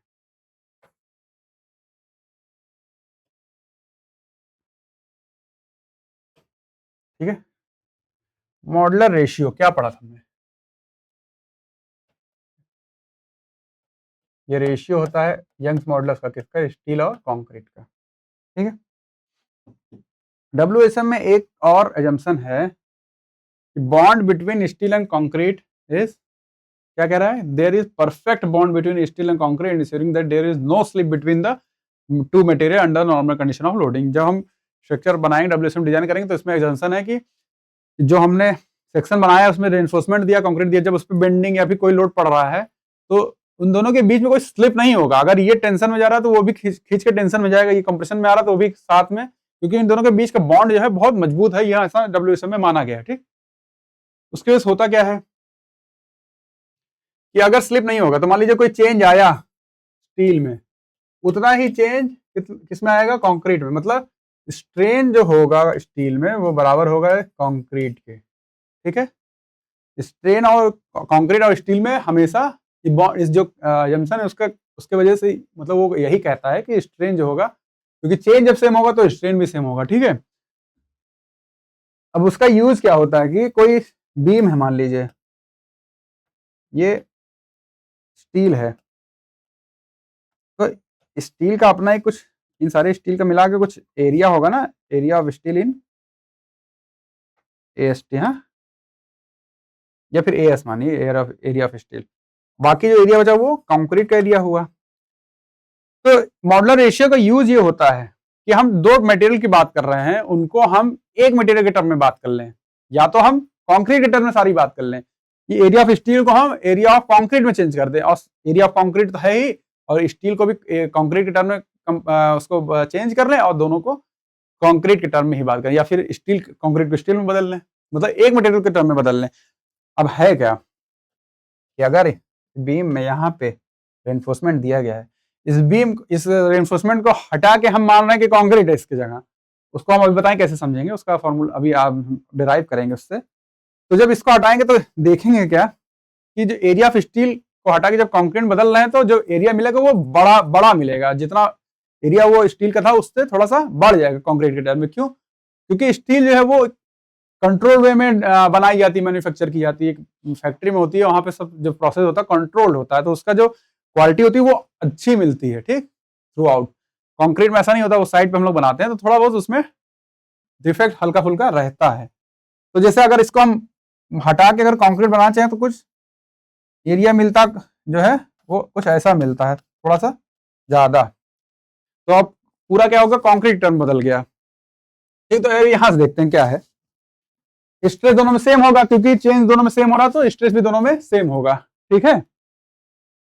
तो स्ट्रेस सेम होगा, स्ट्रेन सेम होगा, तो स्ट्रेन क्या होता है? स्ट्रेस अपॉन यंग्स मॉडुलस इन स्टील, वैसे ही इन कंक्रीट, ठीक, ठीक है। अब क्या है?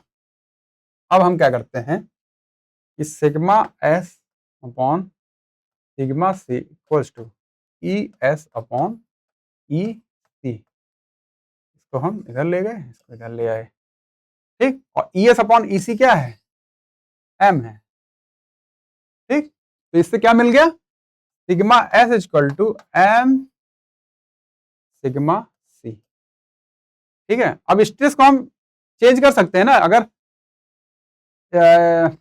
स्ट्रेस इन स्टील को कंक्रीट टर्म लिखना हो तो क्या करेंगे, उसमें एम से मल्टीप्लाई कर देंगे। एम की वैल्यू हमको पता है ना, टेबल हमने याद की ना, टेबल हमको ये वाली याद रहनी चाहिए, ठीक। एम की वैल्यू यहाँ से याद रहनी चाहिए और ये फॉर्मूला भी याद रहना चाहिए, ठीक। तो यहाँ से हमको, हम जो स्ट्रेस कंक्रीट में आ रहा है, स्टील में आ रहा है, उसको हम कंक्रीट टर्म में बदल सकते हैं, या फिर कंक्रीट वाला स्टील टर्म बदल सकते हैं, स्टील को एम से डिवाइड कर देंगे, कंक्रीट टर्म में आ जाएगा, ठीक है। इतना समझ में आया।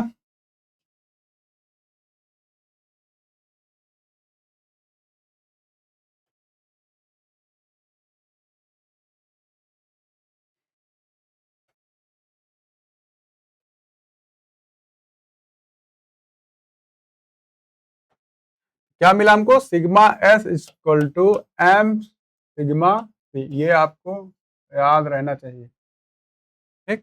वरना आप डिराइव भी कर सकते हैं, आप तो कर सकते हैं ना कि एजम्पशन है डब्ल्यू एस एम का कि जो चेंज होगा, बॉन्ड दोनों के बीच एकदम मजबूत है, स्लिप कंडीशन होनी नहीं चाहिए, तो जब चेंज होगा तो दोनों बराबर होगा, जब मतलब चेंज बराबर हो रहा तो स्ट्रेन बराबर होगा, तो वहां से हम डिराइव कर लेंगे क्या कि sigma s equal to m sigma c. वैसे ही एरिया की बात करें, जब हम एरिया देख रहे थे कंक्रीट और स्टील का, उसकी अगर बात करें तो जैसे देखिए कोई लोड लगा, तो लोड किसके बराबर होगा, कुछ लोड स्टील लेगा, कुछ कंक्रीट लेगा, इतना ही लोड होगा। जब लोड किसी स्ट्रक्चर लगाए जिसमें स्टील और कंक्रीट है, तो दोनों का सम का बराबर होगा जितना लोड लगा रहे हैं, ठीक। लोड क्या होता है, स्ट्रेस क्या होता है, पहले देखिए, स्ट्रेस होता है लोड अपॉन एरिया। यहां से हम अगर चेंज करें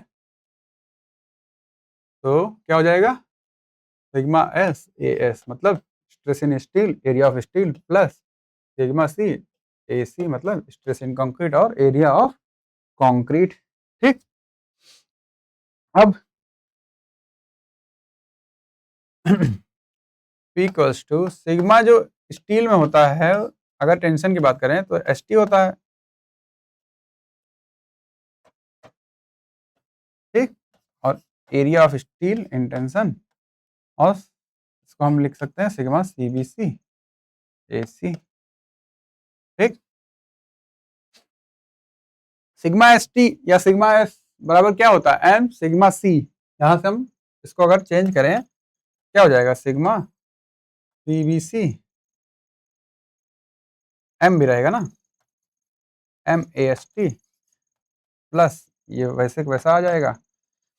यहां से हम sigma C B C common ले लें, sigma C B C common ले लेंगे तो क्या बचेगा, M A S T plus A C, ठीक। अब ये जो क्या हुआ, ये कंक्रीट के टर्म में चेंज हो गया पूरा, ऐसे आप स्टील टर्म भी कर सकते थे, कंक्रीट टर्म में चेंज हो गया। अब ये एरिया जो मिल रहा है यहां से, ये जो एरिया मिला m A S T plus A c, total area, कोई बीम था यहाँ स्टील था, ये ए एस टी है और ये ए सी है, और पूरा बीम चेंज कर दिया हमने कंक्रीट टर्म में, ठीक। ए सी जो बराबर होगा ये पूरा इसके बराबर हो जाएगा। अब आप खुद देखिए, एएसटी में हम m का मल्टीप्लिकेशन कर रहे हैं, m की वैल्यू क्या होती है, 1 से ज्यादा ही होती है, तो मतलब क्या, एएसटी का जो वैल्यू है उसको हम बढ़ा रहे हैं, m से मल्टीप्लाई करके बढ़ा रहे हैं, ठीक है। तो ऐसे आप ध्यान रखिएगा कि एएसटी अगर बढ़ रहा है, मतलब एरिया अगर बढ़ रहा है, तो हम स्टील को कंक्रीट में चेंज कर रहे हैं, एरिया को बढ़ा रहे हैं। अगर कम कर रहे हैं, डिवाइड करेंगे, जैसे एसी जब अगर एसी टर्म लिखते तो कम होता, डिवाइड में आता है, तो अगर एम से डिवाइड कर रहे हैं मतलब एरिया को हम कम कर रहे हैं, तो उसको हम क्या कर रहे हैं, स्टील टर्म में, मतलब स्टील हम बताए ना होम कंट्रोल में बनता है, तो अगर उसको कंक्रीट टर्म में चेंज करेंगे तो बढ़ के आएगी एरिया की वैल्यू। वैसे कंक्रीट को स्टील टर्म में चेंज करेंगे तो उसका क्वालिटी उतनी अच्छी नहीं होती जितनी स्टील होती है, तो जब स्टील टर्म चेंज करेंगे तो उसकी वैल्यू कम हो जाएगी। ये इक्विवेलेंट एरिया है, ठीक। बहुत इसको लेके परेशान नहीं होइएगा, क्वेश्चन लगाएंगे बहुत आसानी से समझ में आएगा। ठीक, इस हर हर WSM के क्वेश्चन में आप इसको करेंगे बड़े आराम से समझ में आ जाता है। ठीक, ये कुछ बेसिक प्रोविजंस थे जो हमने सब देखे, IAS कोड प्रोविजंस थे, बेसिक टर्म्स थे जो हमको जानने चाहिए स्टील RCC पढ़ने से पहले। अब इसके बाद हम WSM LSM से बीम का डिजाइन करेंगे। बीम में क्या है, सिंगली रेनफोर्स, डबली रेनफोर्स, ये सब बीम है। उसके बाद स्लैब्स हैं, कॉलम्स हैं, प्री स्ट्रेस कंक्रीट है, ये सब चीजें हैं, इसको देखेंगे आगे। अब ये दोनों लेक्चर आप अच्छे से देखिएगा, इसकी वैल्यूज याद रखिए, शॉर्ट नोट बना लीजिए, चीजें जो याद नहीं हो रही हैं उनको शॉर्ट नोट बना लीजिए, याद करते रहिए। इसके बाद जब हम डिजाइनिंग करेंगे बहुत ही बढ़िया से सब समझ में आएगा, कोई दिक्कत नहीं होने वाली है। जो याद करने की चीजें हैं वो यहाँ पे खत्म होती हैं। ठीक, इसके बाद खाली डिजाइनिंग बचा है।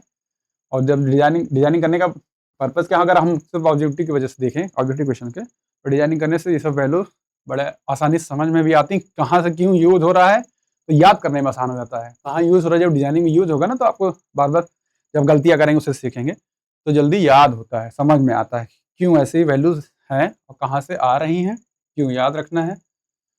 ठीक, उसके बाद हम इस पर कुछ क्वेश्चंस भी लगाएंगे, ऑब्जेक्टिव लगाएंगे और डिजाइन क्वेश्चन भी लगाएंगे। ठीक, आज के लिए इतना ही करते हैं, फिर आगे लिमिट स्टेट और वर्किंग स्टेट देखेंगे। ठीक, ध्यान रखिए अपना, स्वस्थ रहिए, पढ़ते रहिए, मेहनत करते रहिए। ठीक।